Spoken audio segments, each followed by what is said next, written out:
Welcome back to this Moneycontrol live stream. You're watching Closing Bell with me, Nandita Khemka, and my colleague here. Hello there, I'm Yatin Mota. Well, Yatin, absolute mayhem this Monday, right? And, you have global cues to blame. Of course, we saw the Nikkei plunging 13%, and the US futures also, Yatin, the Nasdaq futures are down somewhere around 4%. Yeah. European markets are deep in the red. And of course, we were also reacting to that. So we took out 24,000 level in intraday trade, although we have managed to defend it at the close. But 24,075 was a crucial support zone, the budget day low that was being talked about, and we have ended below that crucial level. Look at the advanced decline ratio, Yatin, 1:12 on NSE. 196 stocks gaining to 2,255 stocks declining. So that was the kind of rout that we saw in the broader end of the markets. The mid and small cap indices shed anywhere between 4 to 5% apiece. And I think all the sectors were deep in the red. Talk about Realty, which is down, I think, 15% off its peak. Metals, autos, IT, of course, since Nasdaq is plunging. All of these sectors deep in the red. And, in terms of Nifty gainers, you just had 4 odd names. So not looking great. Of course, there are concerns of a recession in the US against the backdrop of weak jobs data. Then there was the Bank of Japan rate hike that came in last week. Yen, of course, has been surging. So a lot of concerns. We will be getting a guest also on board, Yatin. But let me just take you through the losers. Tata Motors, 7% lower. WinGC ahead of numbers, down 6%. Adani Ports, all the metal names like Hindalco, Tata Steel were down. SBI also, although Street is fairly bullish post numbers, it was among the top laggard. Only 4 Nifty gainers. HUL, Nestle, once again, it was the FMCG basket that held out. Aside of that, I think it was HDFC Life that managed to hold out. But Yatin, broad end of the markets also saw quite a lot of turbulence. So what were the names? So, let's talk about the market first. Clearly a big day of correction for the markets. If we may say it was, probably a imported bear market that we got, especially with the yen carry trade and, the pressures across the US data points clearly had an impact last week. But, the Monday morning opening was, much to our surprise.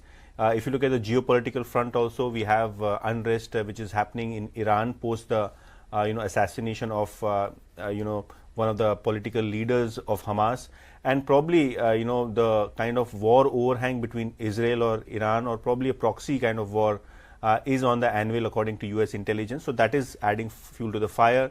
We also have unrest in Bangladesh. We also have certain issues with respect to the Japanese carry trade because the yen has seen a big amount of volatility as a currency, and probably now the traders in the US are expecting that Fed might hold an emergency meet and probably cut rates much before expectations. Obviously, the bond markets have already reacted, but it's up to the Fed whether or not to cut rates prematurely. But yes, the market is now factoring in a big cut, in order to stabilize the overall, condition in the global market. But yes, a lot of noise in the global market, a lot of cues to watch out for.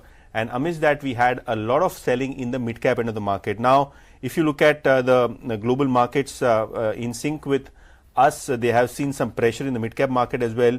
If you look at top losers, we had Motherson Sumi plunge nearly 10% ahead of earnings. Obviously, their global exposure is quite large.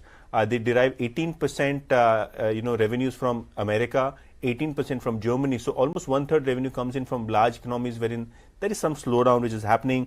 LIC Housing Finance post the weak numbers, fell 8% in trade.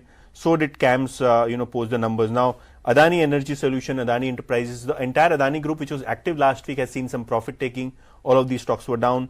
Mind you, NBCC, Yes Bank, FSL, Tata Motors, KPIL, if you look at Finolex Pipes, Tanla Solution, all was, in the deep red. And among gainers, we had only Philip Carbon Black. That stock moved 2% higher. Serra Ceramics 5% up. Dr. Lal Pathlab 2%. So very selective, positive trades, and you can clearly make from the advanced decline ratio, which was almost 1:10, or even worse than 1:10. So yes, there are clear mayhem in the markets. Clear mayhem. Another 17 lakh crore rupees wiped off the market capitalization. Mind you, remember Friday we were talking about how 5 lakh crores, were wiped out from the market capitalization. But yes, it was quite a knee-jerk reaction to the global cues. We had not expected this kind of an open, but let's also bring on board our guest for today and ask him what are the next levels to watch out for on the Nifty. Joining us is Ajit Mishra of Religare Broking. Ajit, as always, a pleasure having you on the show.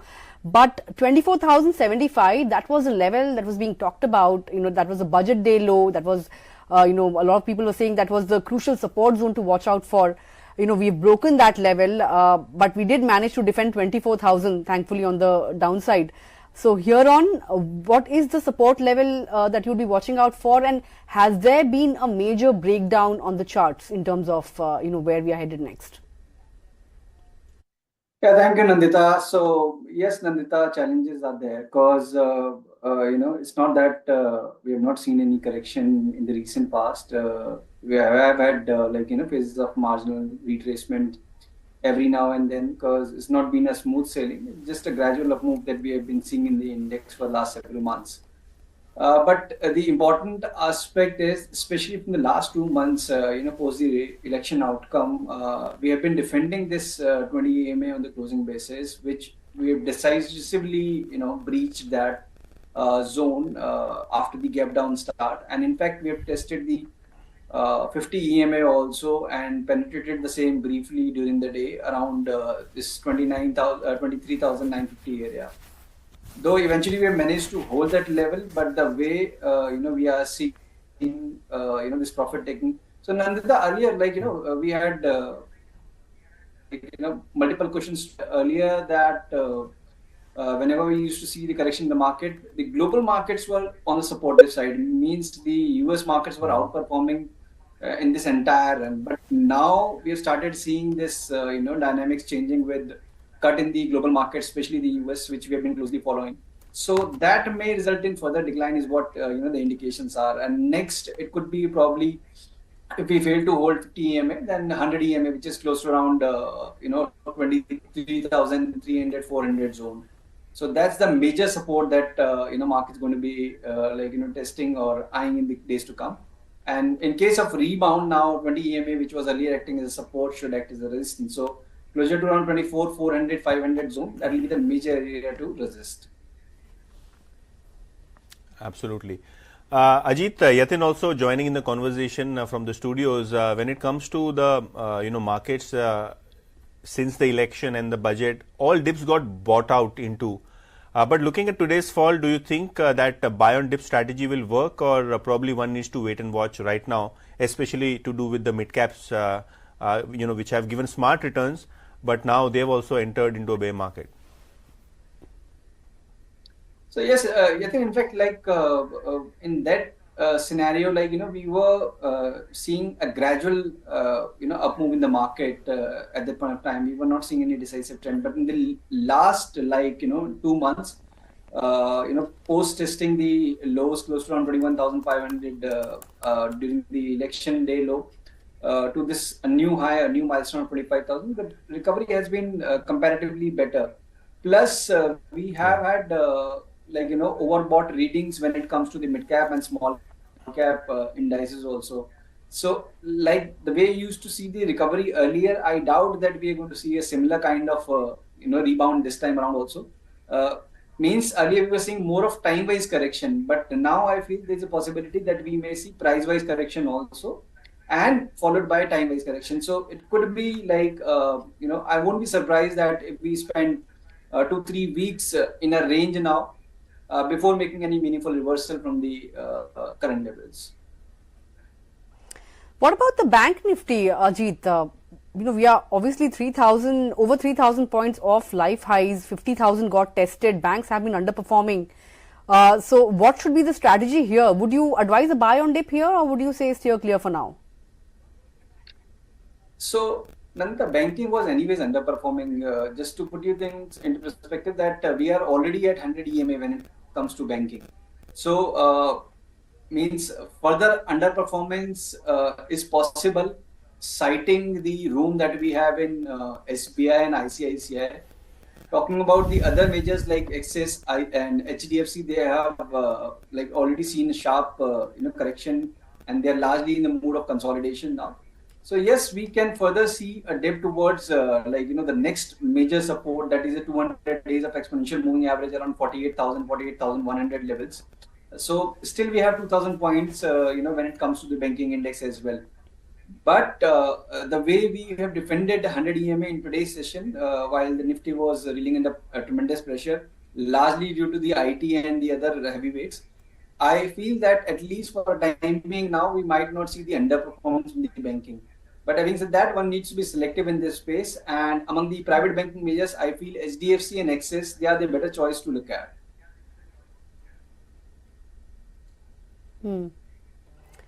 Okay, what about Realty, Ajit?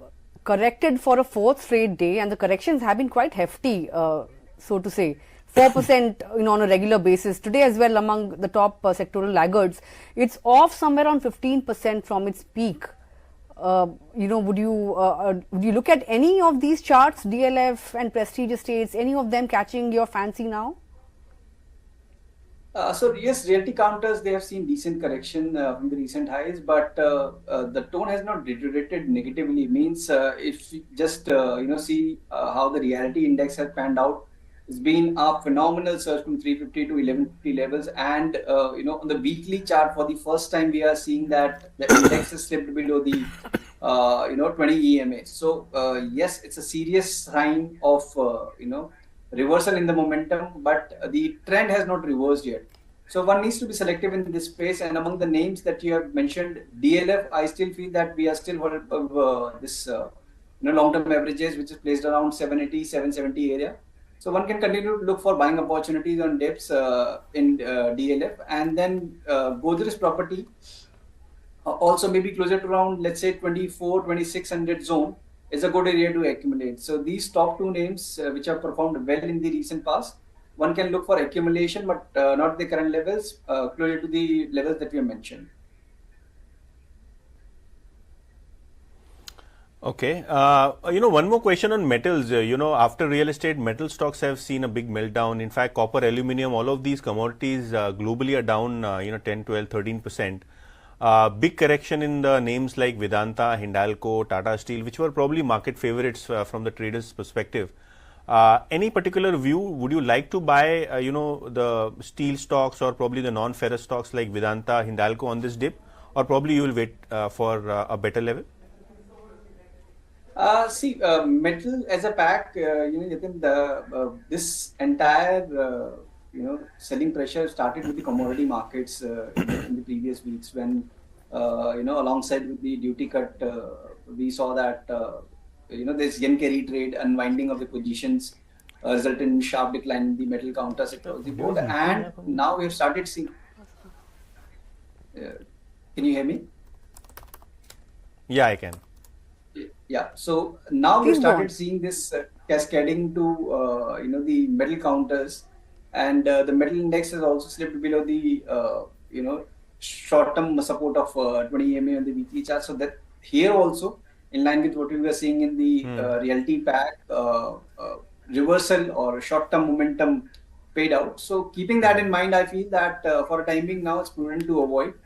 And within this space, Vedanta definitely looks comparatively better because we have not seen any major correction yet. So stocks which are comparatively better, those who are showing resilience in within the sector, within the space, should be considered as an accumulation candidate. But for a timing now, I feel that one should avoid metals and IT counters until we see decisiveness or some sign of reversal pause in the global environment. Okay, Vedanta is one stock. We'll of course be watching out for tomorrow. Numbers are coming out as well. But IT, that pocket had started seeing a lot of traction, right? And numbers, of course, were surprised on the upside. But now with, sell-off coming in on Nasdaq, do you see that trend to reverse? And do you think with some correction kicking in now, risk reward would turn a little more attractive when it comes to IT? Certainly, yes. In fact, we were not aligned to Nasdaq Composite earlier also, that we have had a phase of underperformance when it comes to the, global IT markets. And, after several years, almost 2.5 years of consolidation, we have seen this, IT majors making their new record highs. So I doubt that is going to fizzle out just like that. And yes, there could be further dent, maybe 3-5% from the current levels, mainly in the IT majors. Mid-cap IT is something definitely I would recommend to avoid, because there we are seeing heavy selling post numbers. So yes, IT majors definitely one can look for accumulation once we see 3 to 5% kind of a correction from the current levels, and the preference should be like HCL Tech, Infosys, and TCS.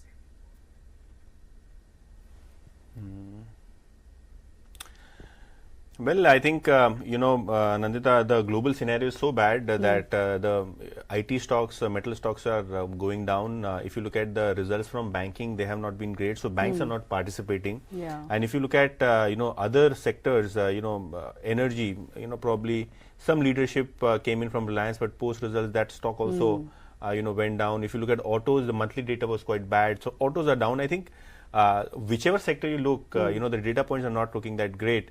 In fact, I would like your views, Ajit, on stocks like M&M and Maruti.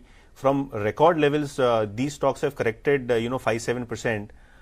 In autos, any particular stock that you like to buy on dip, or probably any view on the auto stocks, especially after the July month numbers which have come in the last few days? Things are looking slightly patchy there.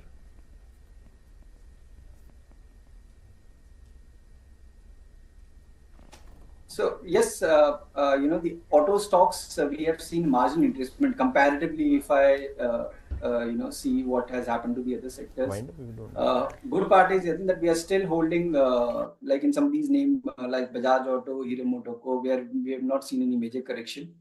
And in case if the index, cause index we have already seen a sharp correction from the recent highs.